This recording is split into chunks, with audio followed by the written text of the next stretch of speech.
చెప్పాలి గట్టిగా హల్లెలూయా. మత్తయి సువార్త 5వ అధ్యాయం 13వ వచనంలో మనం చదువుకున్నాం, మీరు లోకమునకు ఉప్పై ఉన్నారు. ఈ మాట మీరు బాగా గుర్తుపెట్టుకోవాలి. మీరు లోకమునకు ఉప్పై ఉన్నారు. దేవుడు చెప్పిన మాటలో ఉన్న అర్థం ఏంటి? ఉప్పై ఉన్నారు అని దేవుడు ఎందుకు అంటున్నాడు? దేవుడు రకరకాలుగా పోలుస్తూ ఉప్పుతో కూడా మనం ఆ రీతిగా ఉండాలి, ఉప్పుగా ఉండాలి, ఉప్పుగా మారాలి అని దేవుడు ఎందుకు వాక్యంలో మనకు జ్ఞాపకం చేస్తా ఉన్నాడు? ఆ ఉప్పు అనేది ఎంత ప్రాముఖ్యమైందో మనకు తెలుసు. ఉప్పు అనేది ఎంత రుచినిస్తుందో కూడా మనకు తెలుసు. ఉప్పు అనేది ఎన్ని రకాలుగా ఉపయోగపడుతుందో కూడా మనకి తెలుసు. ఆ ఉప్పులాగా మనం మారాలి. మనము లోకమునకు ఉప్పై ఉండాలి. జనులకు, ప్రజలకు మనము ఉప్పుగా మారాలి అని దేవుడు ఇక్కడ జ్ఞాపకం చేస్తా ఉన్నాడు. ఆ ఉప్పుగా గనక మనము లేకపోతే, సారము లేకుండా మనం ఉంటే, రుచి లేకుండా మనం ఉంటే అది దేనికి పనికిరాదు. దేనికి పనికొస్తుందట? బయట పారవేయబడి మనుషుల చేత కింద పడేసి తొక్కడానికి తప్ప మరి దేనికి నీ ఉప్పు పనికిరాదు. ఏ ఉప్పు? సారము లేని ఉప్పు, రుచి లేని ఉప్పు, ఉపయోగపడనటువంటి ఉప్పు ఆ రీతిగా బయట పారవేయబడడం జరుగుతుంది. దేవునికి స్తోత్రం. కానీ దేవుడు అంటున్నాడు, మీరు లోకానికి ఉప్పుగా మారాలి. ఆమేన్. దాని అర్థం ఏంటి? ఆ ఉప్పులో ఉన్నటువంటి దేవుని యొక్క ఆలోచన ఏంటి? ఉప్పుగా మనం ఎందుకు మారాలి? ఆ ఉప్పుగా మనం మారడం వల్ల దేవుడు ఏమి మన నుంచి కోరుకుంటున్నాడు? ఉప్పులో ఎన్ని రకాలైనటువంటి అనుభవాలు ఉన్నాయి? ఉప్పులో ఉన్నటువంటి లక్షణాలు ఏంటి? దేవుడు ఉప్పునే ఎందుకు కోరుకున్నాడు? అనేకమైన పదార్థాలు ఉన్నాయి, అనేకమైన వస్తువులు ఉన్నాయి. కానీ దేవుడు ఉప్పుగా మీరు మారాలి లోకానికి. ఒక మనిషికి కాదు, ఒక కుటుంబానికి కాదు, లోకానికే ఉప్పుగా దేవుడు మనం ఉండమని చెప్తున్నాడు. అంటే ఆ ఉప్పులో ఏదో ఒక స్పెషాలిటీ ఉంది. ఆమేన్. ఆ ఉప్పులో ఒక ప్రత్యేకత ఉంది. ఆ ఉప్పులో దేవుడికి ఇష్టమైనటువంటి గుణాలు ఉన్నాయి. అందుకే అంటున్నాడు, ఆ ఉప్పుగా మీరు మారాలి. హల్లెలూయా. ఆ ఉప్పులో ఉన్న గుణాలేంటి? ఆ ఉప్పులో ఉన్నటువంటి ప్రత్యేకత ఏంటి? ఆ ఉప్పులో ఉన్నటువంటి ఆ యొక్క లక్షణాలు, ఆ ప్రత్యేకతలు ఏంటనేవి ఈరోజు మనం ధ్యానం చేయబోతా ఉన్నాం. హల్లెలూయా. చాలా ప్రాముఖ్యమైన సందేశం.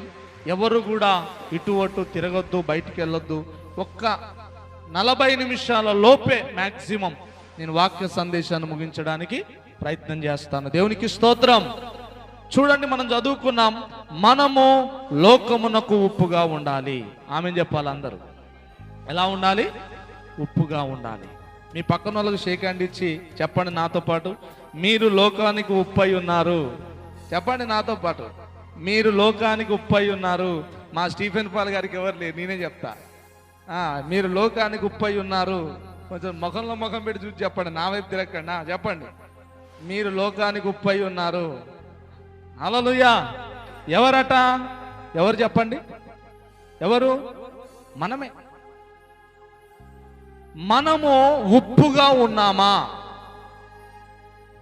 సారము లేని వారముగా ఉన్నామా? ఉప్పులాగా ఉపయోగపడే వారముగా ఉన్నామా? ఉప్పు రుచి లేనిదైతే బయట పారవేయబడి పనికిరానిగా ఉన్నామా? ఎలా ఉన్నాం మనం? దేవునికి, సంఘానికి, మందిరానికి, దేవుని రాజ్య వ్యాప్తి కొరకు ఒక ఉప్పులాగా ఉపయోగపడే వారముగా మనం ఉన్నామా? ఈరోజు ప్రశ్నించుకోవాలి. కానీ దేవుడు అంటున్నాడు, నువ్వు లోకానికే ఉప్పుగా మారాలి. దేవుడు ప్లాన్ చూడండి, దేవుని ఆలోచన చూడండి, ఎంత పెద్దగా. లోకానికే నువ్వు ఉప్పుగా మారాలి. లోకానికే నువ్వు ఉప్పుగా, రుచిగా, టేస్ట్గా నువ్వు మారాలి. ఇది దేవుని యొక్క ఆలోచన. ఆ ఉప్పు అనేది సారము లేకుండా ఉంటే పనికి రాకుండా పోతుంది. మన జీవితంలో కూడా నిజముగా ఈ ఉప్పులాగా మనం ఈరోజు మారకపోతే, ఉప్పులో ఉన్నటువంటి లక్షణాలను మనం ధ్యానించబోతున్నాం. ఉప్పులో ఉన్నటువంటి ఆత్మీయ పాఠాలను, ఉప్పు ద్వారా దేవుడు మనకు నేర్పించేటువంటి ఆ పాఠాలను మనం నేర్చుకోబోతున్నాం. ఆ ఉప్పులాగా మనము మారకపోతే మన జీవితం కూడా సారము లేకుండా, దేవునికి ఉపయోగపడకుండా, సంఘానికి ఉపయోగపడకుండా, ఇతరులు మన ద్వారా సంతోషపడకుండా, మనల్ని అందరూ వెలివేసేవారముగా, అందరూ మనల్ని ఇష్టపడని వారముగా, ఎవరు కూడా మనతో సహవాసము చేయని వారముగా, ఎవరికి ఉపయోగపడని వారముగా అయిపోతాం. ఎప్పుడూ ఉప్పుగా నువ్వు మారకపోతే, హల్లెలూయా, ఉప్పు లాంటి జీవితముగా మన జీవితం మారకపోతే మన జీవితాలు ఉపయోగపడవు. హల్లెలూయా, చెప్పాలి గట్టిగా హల్లెలూయా. ఉప్పులో ఉండేటువంటి ఆత్మీయ అనుభవాలు, కొన్ని స్వభావాలు ఉప్పులో మనం గమనించగలం. ఆ ఉప్పులో కొన్ని స్పెషాలిటీస్, కొన్ని లక్షణాలు బైబిల్లో నుంచి మనం ధ్యానం చేద్దాం. ముందుగా ఉప్పు అనేది రావాలి అంటే, ఉప్పు అసలు ఏడుంటది? ఎక్కడ దొరుకుద్ది? సముద్రంలో దొరుకుద్ది. ఇప్పుడు ఆ ఉప్పు సముద్రంలో అలాగనే ఉప్పుగా ఉంటుందా? ఉంటుందండి? అది ఉప్పుగా మారాలంటే ఏమవ్వాలి? అది ఉప్పుగా మనకు కనబడాలంటే ఏమవ్వాలి? ఉప్పు ఉంది, కానీ ఉపయోగపడే ఉప్పుగా మారాలి అంటే, రుచికరమైన ఉప్పుగా మారాలి అంటే, ఉపయోగపడేటువంటి ఒక పదార్థముగా ఆ ఉప్పు మనకు మారాలి అంటే ఏమవ్వాలి అంటే, ఆ సముద్రములో నుండి ఉప్పు వేరు చేయబడాలి. ఆమేన్ చెప్పాలి అందరూ. ఏం చేయబడాలా? సముద్రపు నీటిలో ఉన్నటువంటి ఉప్పు, ఆ నీటిలో నుంచి ఉప్పు వేరు చేయబడందే ఉప్పుగా అది రాదు. ఉపయోగపడుతుందా? నీళ్ళు తీసుకొచ్చి కూరలు వేసుకుంటే రుచిగా ఉంటుందా? ఎందుకు? ఉప్పు, నీటిలో ఉప్పు ఉందిగా. ఎప్పుడు ఉపయోగపడుతుంది ఉప్పుగా అది అంటే, అది నీటిలో నుండి, సముద్రపు నీటిలో నుండి అది వేరు చేయబడినప్పుడే దాన్ని ఉపయోగించుకునేటువంటి ఉప్పుగా మారుతుంది. హల్లెలూయా. ఇందులో మనకు నేర్చుకోవాల్సిన మొట్టమొదటి మెట్టు ఏంటంటే, బైబిల్లో రాయబడింది చూడండి. అపోస్తుల కార్యములు 2వ అధ్యాయము 40వ వచనము. త్వరగా మీరు చదివి సహాయం చేయండి, త్వరగానే ముగిస్తా. అపోస్తుల కార్యములు 2వ అధ్యాయం 40వ వచనం.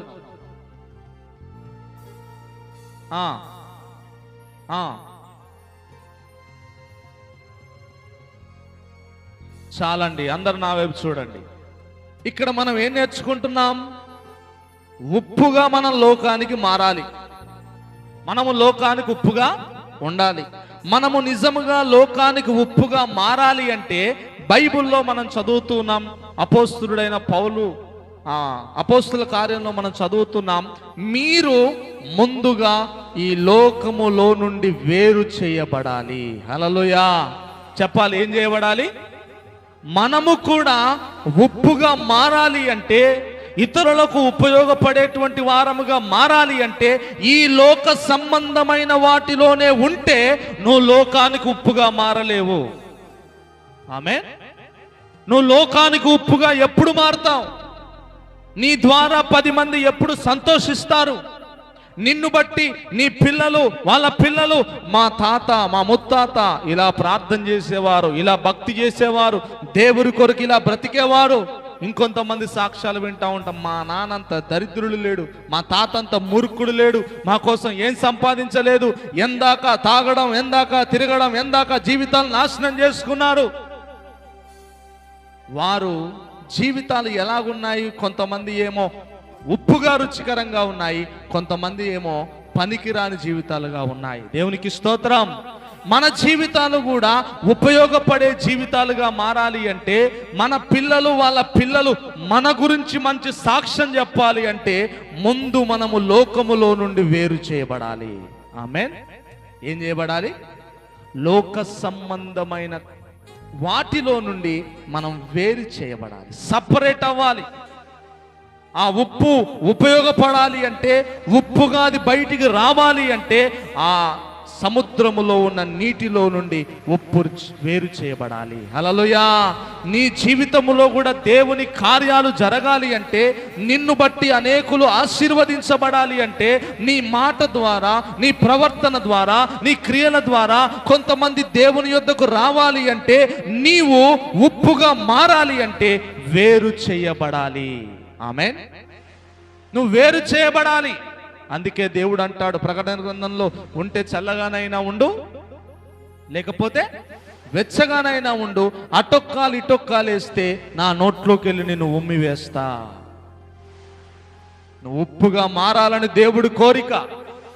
మీరు లోకమునకు ఉప్పు. ఆ ఉప్పు లాంటి జీవితం, ఆ ఉప్పు లాంటి ఆత్మీయ స్థితి మనకు రావాలి అంటే, ముందు మనము ఈ లోకములో నుండి వేరు చేయబడాలి. ఆమేన్. అందుకే పౌలు గారు పత్రికలు రాస్తూ, చేదైన వేరు, ఏ వేరు? చేదైన వేరు మీలో ఏమైనా ఉన్నదా అని దాన్ని జాగ్రత్తగా పరీక్షించుకోండి అంటాడు.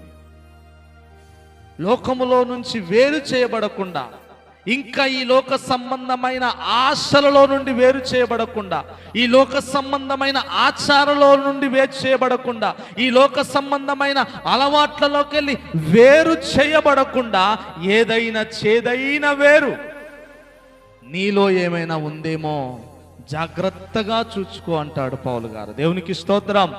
అందుకే అక్కడ అంటున్నాడు, ఉప్పు వేరు చేయబడినట్లుగా మూర్ఖులగు ఈ తరము వారికి, స్పష్టంగా రాయబడి ఉంది, మూర్ఖులగు ఈ తరము వారికి మీరు వేరై,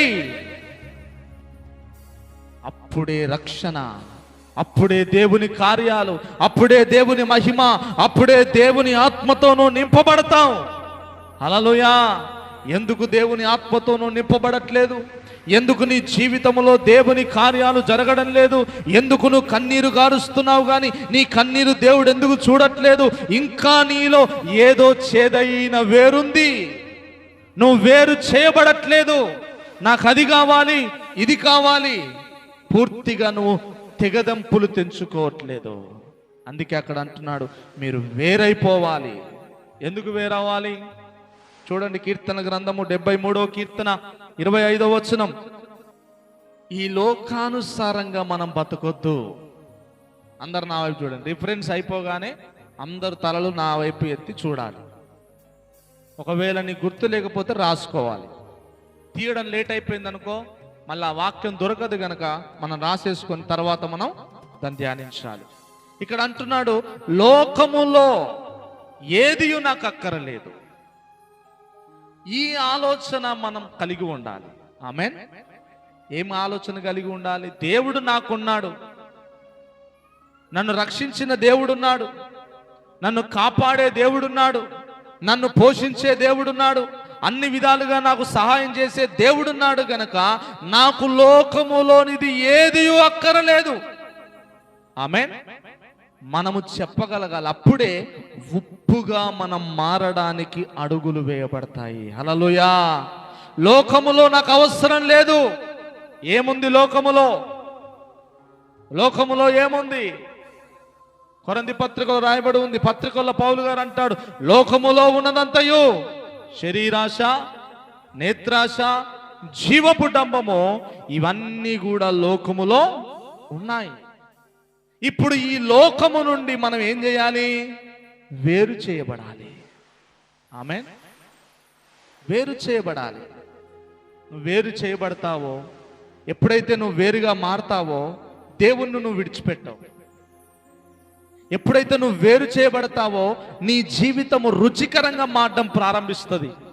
ఎప్పుడైతే నువ్వు వేరు చేయబడతావో నీలో దేవుని ప్రత్యక్షతలు, దేవుని మహిమ కనబడడం ప్రారంభించబడుతుంది. ఎప్పుడైతే నువ్వు వేరు చేయబడతావో దేవుని ఆత్మ నిన్ను నడిపించడం మొదలు పెడతాడు. ఎప్పుడైతే నువ్వు వేరు చేయబడతావో దేవుని కార్యాలు అడుగడుగునా నువ్వు చూడగలుగుతావు. హల్లెలూయా. ఎందుకు నువ్వు వేరు చేయబడ్డావు? వేరు చేయబడందే ఉప్పుగా మారలేము. ఉప్పుగా మారదు. ఉప్పుగా అది మారాలి అంటే సముద్రపు నీటిలో నుంచి వేరు చేయాలి. అంతే. నా జీవితము ఎవ్వరికి ఉపయోగకరంగా ఉండట్లేదు, నా బ్రతుకు ఆశీర్వాదకరంగా లేదు, ఎప్పుడు అనారోగ్యాలతో, సమస్యలతో, బాధలతో, నెమ్మది లేక, ఇబ్బంది లేక, ఇదిగో కుటుంబాల్లో సమస్యలతో, బాధలతో బాధపడుతున్నానని నువ్వు చెప్తే నీ జీవితంలో ఉప్పు లాంటి జీవితం ఎందుకు లేదు? నువ్వు వేరు చేయబడట్లేదు.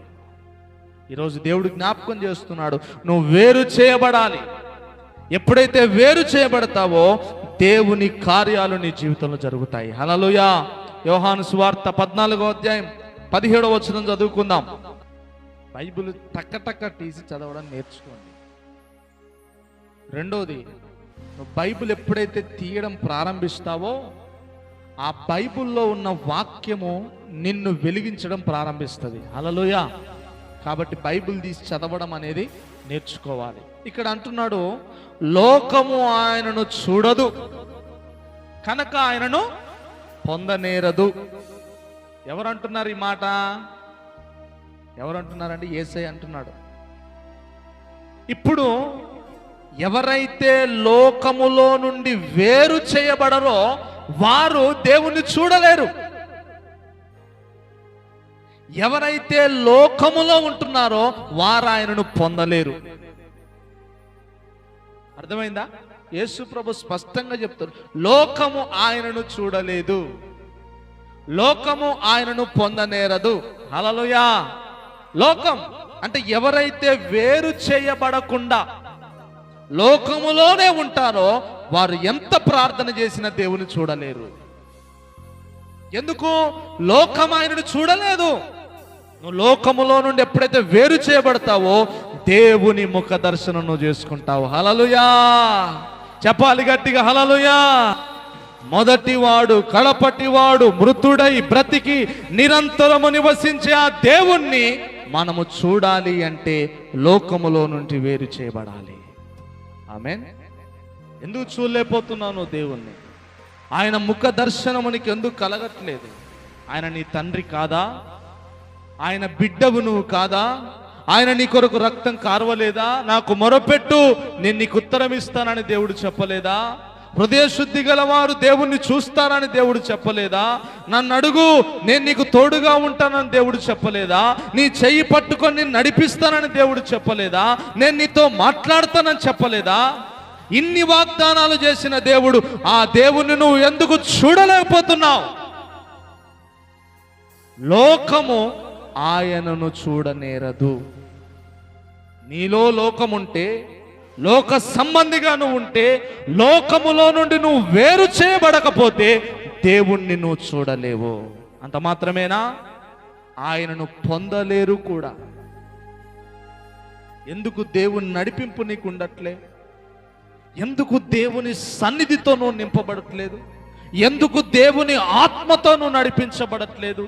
ఎందుకు దేవుని శక్తిని నువ్వు అనుభవించలేకపోతున్నావు? లోకము ఆయనను పొందనేరదు. ఏదో చేదైన వేరు నీలో ఉందేమో. నీ మాట చేదైన వేరు, నీ ప్రవర్తన చేదైన వేరు. ఎలా ఉంది నీ ప్రవర్తన? నీ మాట ఎలాగుంది? నోటికి ఎంత వస్తే అంత మాట్లాడుతున్నావా? నీ ప్రవర్తన ఎలా పడితే అలాగుంటున్నావా? ఒక క్రమాన్ని మనము పాటించకపోతే, మన మాటని అదుపులో మనం పెట్టుకోకపోతే ఏమవుతుంది? ఆ చేదైన వేరు ఆయనను నువ్వు పొందుకోకుండా, ఆయనను నువ్వు చూడకుండా అది నీకు అడ్డుగా మారుతుంది. అందుకే అంటున్నాడు, చేదైన వేరు మీలో ఏదైనా ఉందేమో. దేవునికి స్తోత్రం. గలతీయులకు రాసిన పత్రిక 6వ అధ్యాయం 14వ వచనం. గలతీయులకు రాసిన పత్రిక 6వ అధ్యాయం 14వ వచనం. అందరూ కూడా నాతో పాటు చదవండి.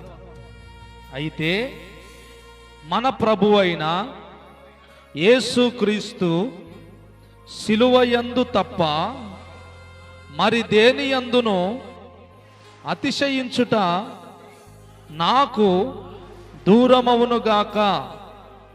దాని వలన నాకు లోకమును, లోకమునకు నేనును సిలువ వేయబడి ఉన్నాము. చెప్పాలి గట్టిగా, హల్లెలూయా. సిలువ వేయబడాలి. దేనికి? లోకముతో నువ్వు సిలువ వేయబడాలి. వేరు చేయబడ్డం అంటే ఇదే.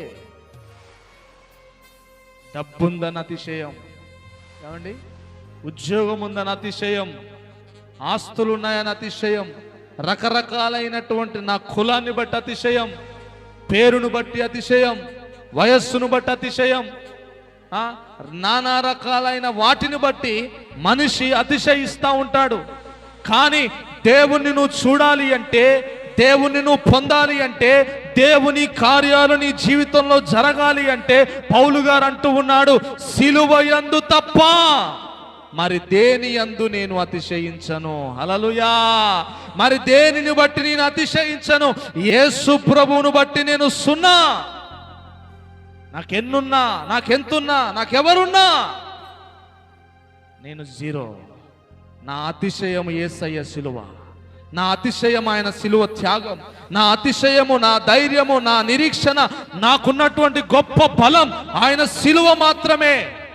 అది తప్ప మరి ఏదైనా నాకు దూరం అయిపోవును గాక. హల్లెలూయా. అన్ని నాకు దూరం అయిపోవును గాక. ఏ అతిశయం నాకొద్దు, ఏ గర్వం నాకొద్దు, ఏ డంబం నాకొద్దు, ఏ ఆశ నాకొద్దు. లోకమునకు నేనును, నాకు లోకమును సిలువ వేయబడి ఉన్నాము. ఎంత గొప్ప మాట. ఎప్పుడైతే నువ్వు ఈ ఆలోచనలోకి వస్తావో దేవుని ముఖ దర్శనమును చూడగలుగుతావు. హల్లెలూయా. వేల్పులలో గనుడు, 10,000లో అతి సుందరుడు, సమీపింపరాని తేజస్సులో అమరత్వము కలిగిన గొప్ప దేవుణ్ణి నువ్వు చూడగలుగుతావు. మామూలు విషయమా? ఒక భక్తుడు అన్నాడు, నిన్ను చూసి నేను చచ్చిపోతే నాకు ధన్యత అన్నాడు. బ్రతుకు మీద ఆశ లేదు, నిన్ను చూస్తే నాకు చాలు ప్రభువా. నీ ముందు నిన్ను స్తుతించే పరిశుద్ధులు నీ మహిమను చూడలేక, నీ వెలుగును చూడలేక 2 రెక్కలతో కాళ్ళను కప్పుకున్నారు, 2 రెక్కలతో ముఖాన్ని కప్పుకున్నారు, 2 రెక్కలతో వారు ఎగురుతూ స్తుతిస్తూ నీ ముఖాన్ని చూడలేకపోతున్నారు. దేవదూతలే నీ ముఖాన్ని చూడలేకపోయారే. నా కోసము నువ్వు సిలువనెక్కడం వల్ల, నా కోసం నువ్వు ప్రాణం పెట్టడం వల్ల నేను నిన్ను చూడగలుగుతున్నాను. హల్లెలూయా. ఎంత గొప్ప భాగ్యం. ఎప్పుడు వస్తుంది? నువ్వు వేరు చేయబడినప్పుడే. వేరు చేయబడాలి. అప్పుడే నీ ప్రార్థన పరమునకు చేరుతుంది. నీ ప్రార్థన ఎంత బలంగా మారుతుందో, నీ విశ్వాసము ఎంత ధైర్యంగా మారుతుందో, నీవు వెళ్ళే ప్రతి క్షణములో దేవుడి నడిపింపు నీకు తోడుగా ఉంటుంది. తండ్రి అని పిలవగానే చెప్పు నా కుమారుడా అని దేవుడు నీతో ఉంటాడు. హల్లెలూయా. ఎప్పుడు? నువ్వు వేరు చేయబడినప్పుడే ఉప్పుగా నువ్వు మారతావు. హల్లెలూయా. వేరు చేయబడకుండా మనము దేవుని కార్యాలు చూడలేము, దేవుని మహిమను మనం చూడలేము. ఒక ప్రశ్న వేసుకో, దేవుణ్ణి చూసి నేను ఎన్ని రోజులు అవుతుంది? అసలు దేవుణ్ణి చూసారా? చూడగలమా? బైబిల్లో ఉంది చూడలేమని, కానీ అదే బైబిల్లో రాయబడి ఉంది ఆత్మనేత్రాలతో దేవుని చూడగలము. హల్లెలూయా. శరీరపు కన్నులతో మనం చూడలేం, ఈ శరీరముతో దేవుని మహిమను మనం చూడలేం. కానీ ఆత్మ కన్నులతో, నీ ఆత్మతో, నీ ఆత్మను దేవునికి నువ్వు అప్పగించగలిగితే, నీ హృదయాన్ని దేవునికి నువ్వు అప్పగించగలిగితే, చేదైనవి వీలోక సంబంధమైనవన్నీ తొలగించుకోగలిగితే, నీ ఆత్మతో దర్శనములో నువ్వు దేవుణ్ణి చూడగలుగుతావు. హల్లెలూయా. ఎంత గొప్ప భాగ్యం. దేవుణ్ణి చూడలేనప్పుడు నువ్వు దేవునికి బిడ్డ అవుతావా? ఏమండి, మా డాడీ నాతో మాట్లాడకపోతే ఆయన డాడీయా? డాడీ అండి కాదు. నాతో మాట్లాడినప్పుడు ఎందుకా డాడీ, ఎందుకా నాన్న? నేను ఆయనతో మాట్లాడినప్పుడు నేనెందుకు ఆయన బిడ్డని? మరి నువ్వు దేవుని బిడ్డవైతే, ఆయన నీకు తండ్రి అయితే, మరి ఆయనతో నువ్వు మాట్లాడాలిగా, ఆయన నీతో మాట్లాడాలిగా. దేవుణ్ణి చూసే కన్నులు మనకు కావాలి. దేవుణ్ణి చూసే కన్నులు. వేరు చేయబడాలి, వేరు చేయబడాలి. మీరు లోకమునకు ఉప్పై ఉన్నారు. హల్లెలూయా. ఆ ఉప్పుగా మనం మారాలి అంటే వేరు చేయబడాలి. ఆమేన్. చెప్పాలి గట్టిగా హల్లెలూయా. కొలస్సీలకు రాసిన పత్రిక 2వ అధ్యాయము 20వ వచనం.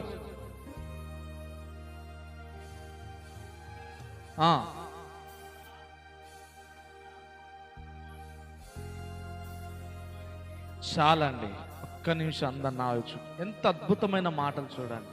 మీరు లోకము విషయమై క్రీస్తుతో పాటు మృతి పొందాలి. ఆమేన్ చెప్పాలి అందరూ. అంటే అర్థం ఏంటండి? యేసు ప్రభువు చనిపోయాడు కదా, నేను కూడా ఈ లోకాన్ని బట్టి, ఈ లోక విషయాలపై చనిపోవాలి. నా ఆశ దేవుడే, నా కోరిక దేవుడే, నా ఆస్తి దేవుడే, నా నిరీక్షణ దేవుడే, నా బ్రతుకు దేవుడే, నా ప్రాణము దేవుడే. ఈ లోకము విషయమై మనం చనిపోయిన వారమైతే క్రీస్తుతో కూడా మనము ఏలుతాము. హల్లెలూయా. చెప్పాలి గట్టిగా హల్లెలూయా. దేవునితో పాటు నువ్వు ఏలాలి అంటే, దేవునితో పాటు నువ్వు జీవించాలి అంటే, దేవుని రాజ్యములో సుఖ సంతోషాలతో నువ్వు బ్రతకాలి అంటే ఈ లోక సంబంధంగా నువ్వు చనిపోవాలి. ఆమేన్. అదే వేరు చేయబడ్డాం. సపరేట్ చేయబడాలి. ఆ సపరేట్ గనక నీ జీవితంలో లేకపోతే ఇంకా ఇంకా ఇంకా లోక సంబంధమైన ఆలోచనలు, ఏమి తిందుమా,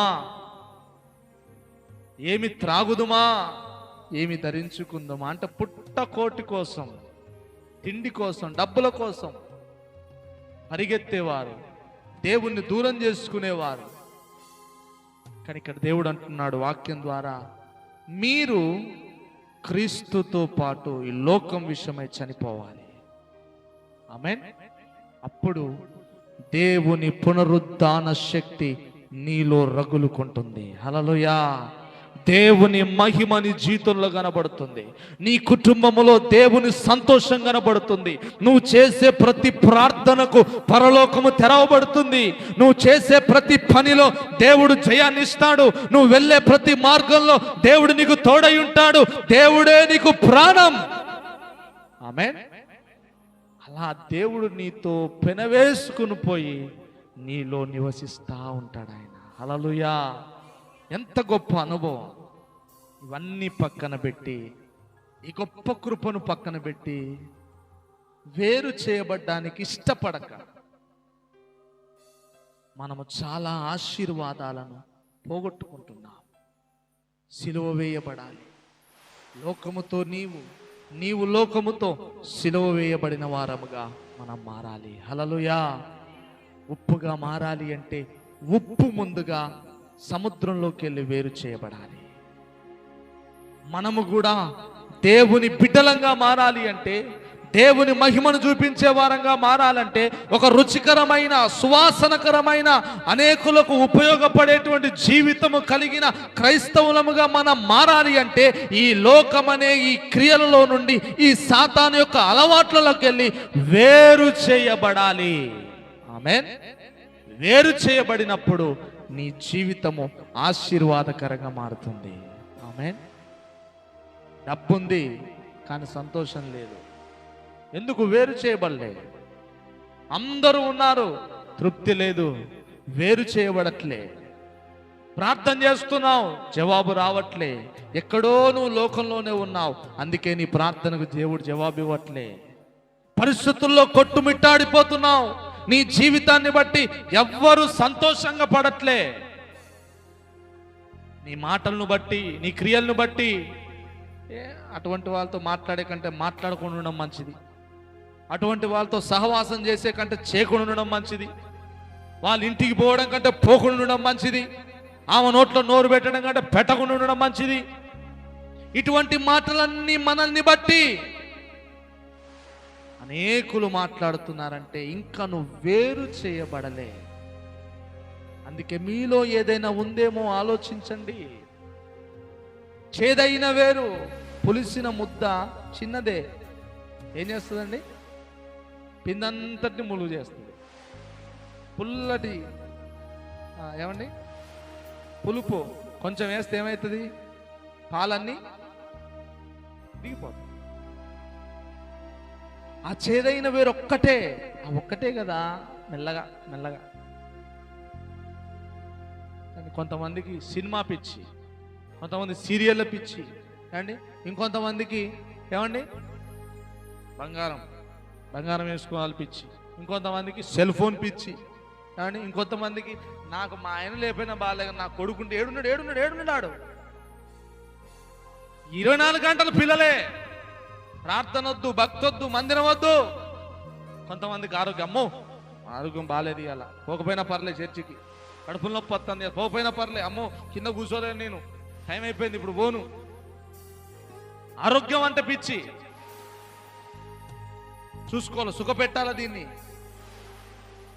యేసు ప్రభు పాపము లేనివాడు, పాపము చేయనివాడు నీ స్థానములో అన్ని శ్రమలు పడితే దేవుని కొరకు నీ శరీరాన్ని కొద్దిసేపు నువ్వు నలగొట్టలేవా? దేవుని కొరకు నీ శరీరాన్ని కొద్దిగా నువ్వు కష్టపెట్టలేవా? సుఖం, పాట పాడాలంటే కష్టం, టైంకి రావాలంటే కష్టం, ఆరాధించాలంటే కష్టం, దేవుని కోసం పని చేయాలంటే కష్టం. ఇది కాదు, వేరు చేయబడాలి. ఎప్పుడైతే నువ్వు వేరు చేయబడతావో దేవుని మనస్సు నీలోకి వస్తుంది, దేవుని యొక్క మహిమ నీలోకి వస్తుంది, దేవుని యొక్క లక్షణాలు నీలోకి వస్తాయి, దేవుని యొక్క ఆత్మ నీలోనికి వస్తాడు. ఆ పరిశుద్ధాత్మ దేవుడు నిన్ను బలవంతుడిగా మారుస్తాడు. హల్లెలూయా! ఎలా మారుస్తాడో తెలుసా? బైబిల్లో రాయబడి ఉంది, ఈ లోకములో ఉన్న వారందరికంటే నీలో ఉన్నవాడు గొప్పవాడు. ఆ గొప్పవాడు నిన్ను నడిపించేవాడిగా ఉంటాడు, నిన్ను కాపాడేవాడిగా ఉంటాడు, నిన్ను పోషించేవాడిగా ఉంటాడు, అన్ని విధాలుగా నిన్ను దీవించేవాడిగా నీ లోపట ఉంటాడు ఆయన. హల్లెలూయా! దేవుని చిత్తం అయితే దాన్ని తర్వాత నేను కంటిన్యూషన్ చేస్తాను. ఇంకొక పాయింట్ చెప్పి ముగిస్తా. రెండవది, మొదటిది ఏం నేర్చుకున్నాం? ఉప్పుగా మారాలి అంటే ఉప్పు ఏమవ్వాలి? సముద్రపు నీటిలోకి వెళ్ళి వేరు చేయబడాలి. ఆ ఉప్పులాగా మనము కూడా మారాలి అంటే ఈ లోకం అనే సముద్రము నుండి, ఈ లోకం అనేటువంటి క్రియలలో నుంచి మనము వేరు చేయబడితేనే ఉప్పుగా మార్చబడతాము. హల్లెలూయా! ఆ మార్చబడినటువంటి ఉప్పులో కనబడేటువంటి గుణము, ఆకారము, లక్షణం ఏంటి అంటే ఉప్పు తెల్లగా ఉంటుంది. ఎలా ఉంటుందండి? చెప్పాలి, ఎలా ఉంటుంది? తెల్లగా ఉంటుంది. ఆ వేరు చేయబడిన ఉప్పు ఎలా పడితే అలా ఉండదు, మలినంగా నల్లగా ఉండదు. అది చూడ్డానికి ఎంతో స్వచ్ఛంగా తెల్లగా కనపడుతుంది అన్నమాట. హల్లెలూయా! మనము కూడా వేరు చేయబడితే తెలుపు బైబిల్ గ్రంథంలో పరిశుద్ధతకు సాదృశ్యంగా ఉంది. హల్లెలూయా! దేని సాదృశ్యంగా ఉంది? పరిశుద్ధతకు సాదృశ్యంగా ఉంది. వేరు చేయబడితే నీలో పరిశుద్ధత కనబడాలి దేవునికి. ఆమేన్. ఏం కనపడాలి? పరిశుద్ధత. బైబిల్లో దేవుడు అంటాడు, చూడండి, 1 తెస్సలోనికి రాసిన పత్రిక 4వ అధ్యాయము 7-8 వచనాలు చదువుదాం. త్వరగా 10 నిమిషాల్లో ముగించేస్తా, సమయం అయిపోయింది. దేవుడట మనల్ని పరిశుద్ధులుగా ఉండుటకే పిలిచాడు గాని అపవిత్రులుగా ఉండుటకు పిలువలేదు.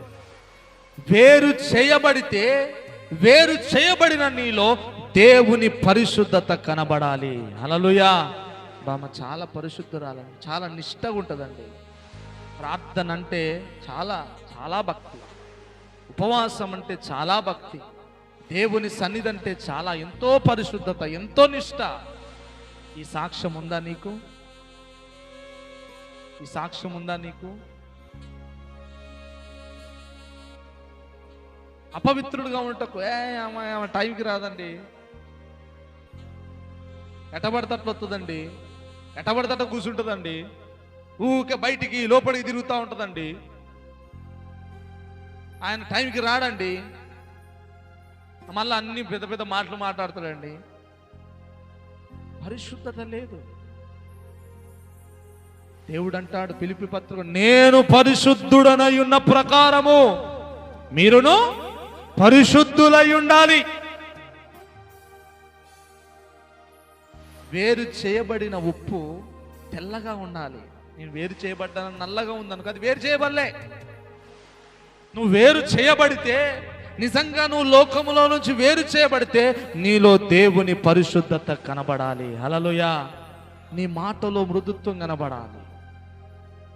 నీ మాట ఎలా ఉండాలి? మృదుత్వం కనపడాలి.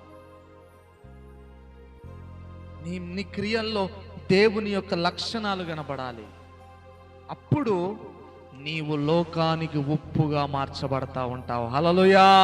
ఎప్పుడైతే నువ్వు లోకానికి ఉప్పుగా మార్చబడుతున్నావో నిన్ను దేవుడు అంచెలంచెలుగా దీవిస్తాడు. ఆయన కృప నీ పిల్లలపై ఉంటుంది. ఆయన దయ నీపై, నీ పిల్లలపై ఉంటుంది. నువ్వు చేసే ప్రతి పని దీవించబడుతుంది. నువ్వు వెళ్ళే ప్రతి మార్గంలో దేవుడు నీకు తోడుగా ఉంటాడు. ఆమేన్. ఉప్పుగా మారుతా ఉంటావు నువ్వు లోకానికే. కనీసం నీ భర్తకే నువ్వు రోల్ మోడల్గా ఉండవు, నీ భార్యకే నువ్వు మాదిరికరంగా ఉండవు. ఇప్పుడేంటి? నువ్వు వేరు చేయబడలే, ఇంకేవో ఉన్నాయి. అందుకే అక్కడ అంటున్నాడు చూడండి, నిర్గమకాండం 12వ అధ్యాయం 16వ వచనం. ఆదివారం మనం కూడుకునేటప్పుడు కూడా పరిశుద్ధంగా కూడుకోవాలని బైబిల్ చెప్తుంది. ఎలా కూడుకోవాలట? పరిశుద్ధ సంఘముగా మీరు కూడుకోవాలి 7వ దినమున. చూడండి, ఆదివారం మనం వచ్చేటప్పుడు కూడా పరిశుద్ధత, సమయం, క్రమం, పద్ధతి ఎప్పుడైతే మనం కలిగి ఉంటామో పరిశుద్ధంగా మనం కూడుకున్న వారం అవుతాం. హల్లెలూయా. అందుకే మీరు గమనించారో లేదో తెలియదు కానీ పాటలు పాడేటప్పుడు తృప్తి ఉండదు నాకు.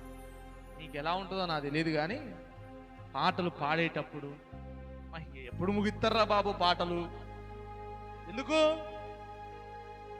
ఆ పాటలు పాడేటప్పుడు ఒక ఆత్మతో, సత్యముతో, దేవుని మనస్ఫూర్తిగా పాడడం తక్కువ. పాటలు పాడతా అంటే ఎవరి దారి ఆలదే. కొంతమంది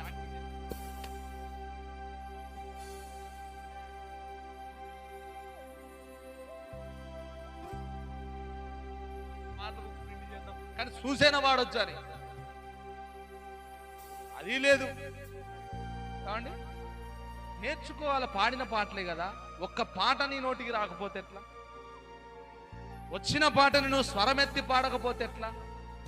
బైబిల్లో రాయబడి ఉంది, ఆయన వేల్పులలో గనుడు, యెరూషలేము పరిశుద్ధ సమాజ జనమా, ఎలుగెత్తి నీ దేవుడైన యెహోవాను ఆర్భాటముతో స్తుతించుము అని బైబిల్లో రాయబడి ఉంది. ఎలుగెత్తాలి, మెల్లగా కాదు, కేకలు వేయాలి. ఆర్భాటముతో, శబ్దములతో దేవుణ్ణి స్తుతించాలి. అది దేవుణ్ణి ఆరాధించడం. హల్లెలూయా. అందుకే పాటలు పాడుతుంటాం, తృప్తే ఉండదు. గొంతైనా పోవాలా, కాంగైనా పోవాలి, పగలాలి. ఇప్పుడు వచ్చినాయండి మేము సేవ వరకు వచ్చి ఆ కాంగోలు కూడా లేవు. మా తాతలు, ఇంకా మన పూర్వీకులు అసలు అవి కూడా లేవు. ఏమండి? గొంతే సంగీతం, గొంతే పాటలు, గొంతే వాయిద్యాలు, అన్ని గొంతే. కానీ ఈరోజు మైకులు ఉన్నా కానీ వాయిస్ రావట్లే పాట పాడడానికి. కారణం ఏమైపోతుంది? నువ్వు వేరు చేయబడట్లే. నీలో వేరు చేయబడినటువంటి ఆ ఉప్పు పరిశుద్ధంగా, స్వచ్ఛంగా, తెల్లగా దాని గుణాన్ని నిలబెట్టుకోలేకపోతాం. ఆ పరిశుద్ధతను మనం కాపాడుకోలేని వారముగా, పరిశుద్ధంగా జీవించలేని వారముగా అయిపోతా ఉన్నాము. లేవి రాసిన పత్రిక, లేవి కాండము 11వ అధ్యాయం 44వ వచనం. త్వరగా సమయం అయిపోయింది. 11వ అధ్యాయం 44వ వచనం. 40 నిమిషాలు అయింది, 5 నిమిషాలు ముగించేస్తా.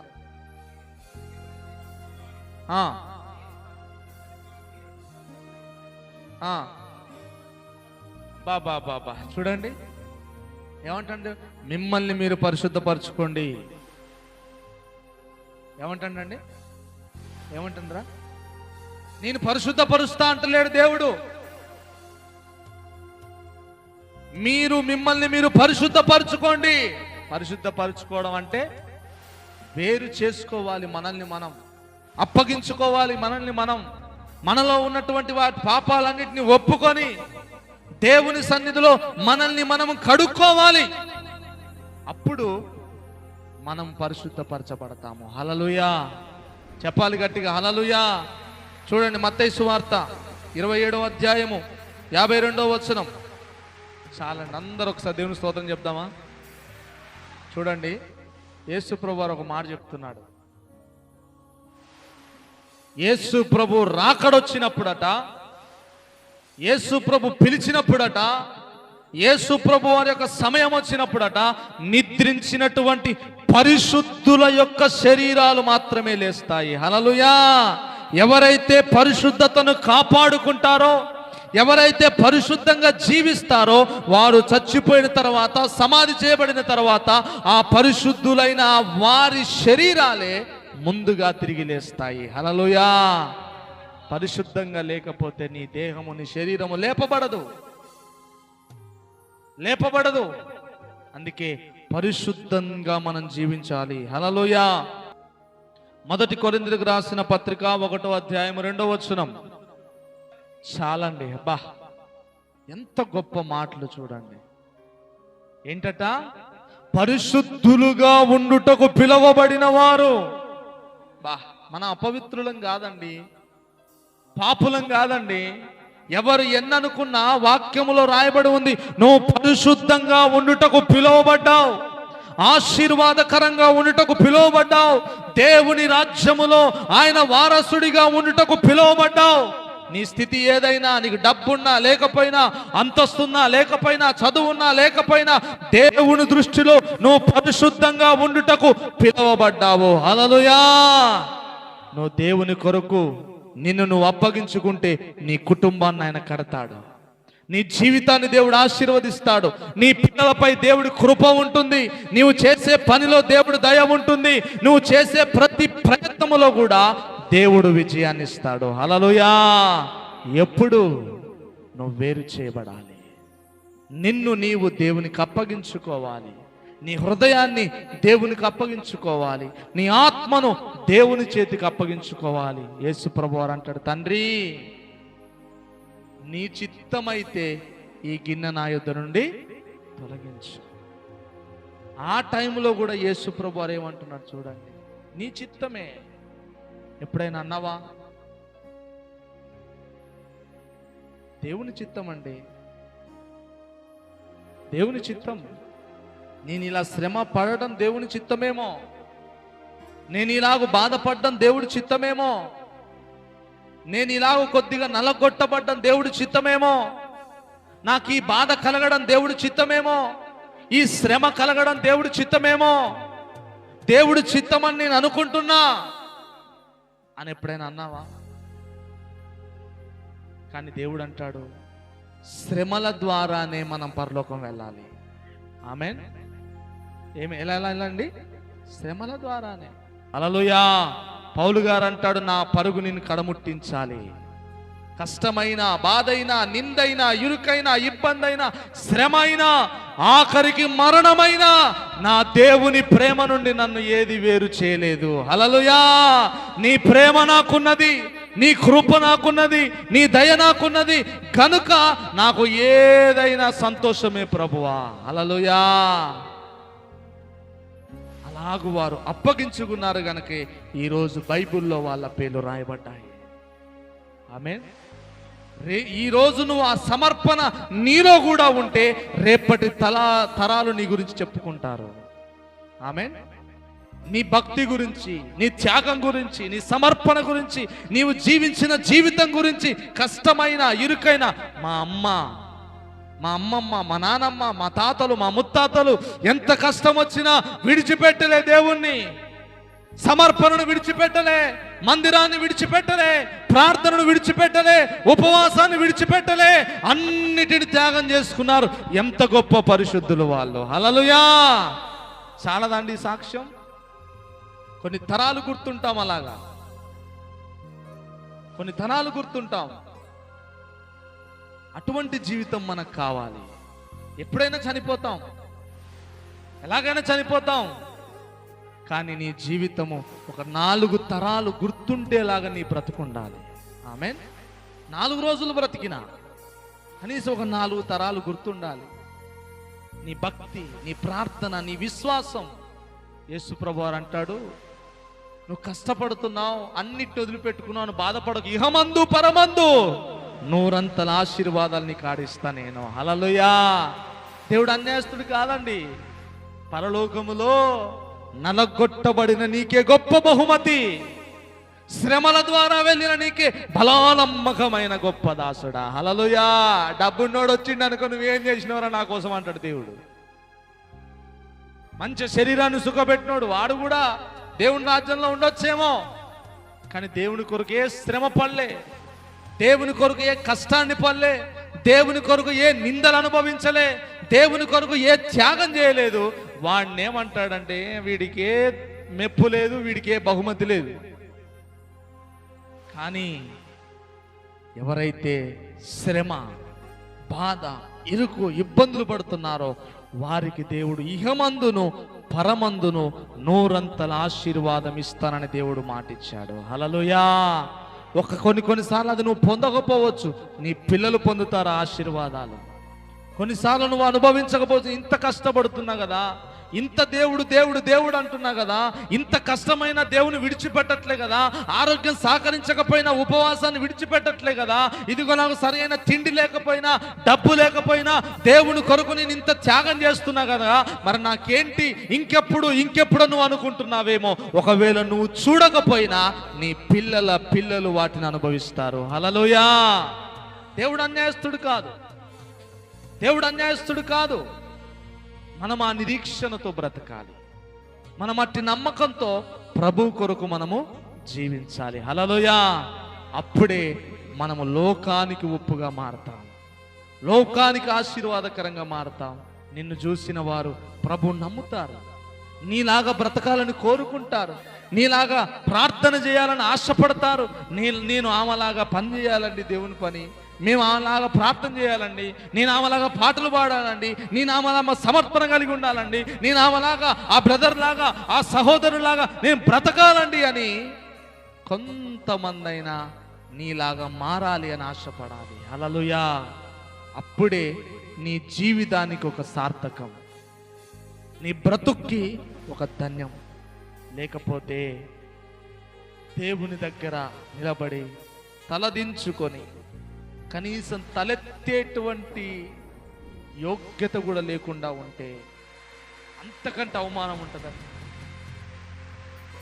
అందరు లైన్లో వస్తున్నారు, నీ వంతు వచ్చినప్పుడు యేసయ్య కళ్ళల్లోకి కళ్ళు పెట్టి చూసి, అయ్యా నీ కొరకు నేను ఇది చేశా, నీ కొరకు నేను కష్టం పడ్డా, నీ కొరకు నేను త్యాగం చేశా, నీ కొరకు నేను దీన్ని వదులుకున్నా, నీ కొరకు అందరూ నన్ను వెలివేసినా, అందరూ నన్ను ద్వేషించినా నువ్వే కావాలని నీ కొరకు నిలవబడ్డానయ్యా అన్ను చెప్పగలవా?